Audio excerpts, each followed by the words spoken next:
শান্তিনিকেতনে তো নিয়ে গেলাম, কিন্তু ফিরিয়ে আনলাম কি? নমস্কার, আমি সোনাম। নতুন আর একটা ব্লগে আপনাদেরকে অনেক অনেক স্বাগত। মানুষটাকে যতই ফুল দিই না কেন, সে কিন্তু আমাকে প্রাকৃতিক জ্ঞানই দিল, যদিও বা হেলদি জ্ঞান।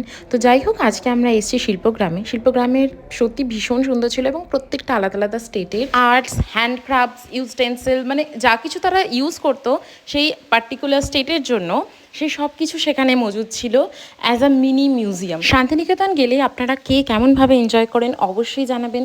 আমরা কিন্তু প্রচুর ঘুরেছি, সব থেকে বেশি করে ঘুরেছি হচ্ছে ফাঁকা মাঠের মধ্যে দিয়ে রাস্তা এবং বৃষ্টির মধ্যে দিয়ে। তার থেকেও বেশি ভালো ঘুরেছি আমরা তারানাথ তান্ত্রিকের গল্পের মতন বিভিন্ন গ্রামগুলো, আর সেটা রাতের বেলা। ওই গ্রামগুলোতে রাতের বেলা যে গা ছমছমের দৃশ্য, সেটা যদি সত্যি আপনারা নিজের চোখে দেখতে পারতেন, তাহলে তার ফিলিংসটা বুঝতেন যে কতটা সুন্দর।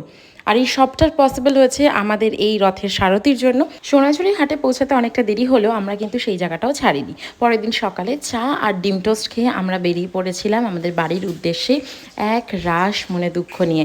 কিন্তু হ্যাঁ, দুঃখ নিয়ে ফেরার একটা মাত্রই কারণ, সেটা হচ্ছে এই দুদিনের খুশিটাকে যেন আমরা আরও ভালোভাবে উপভোগ করতে পারি।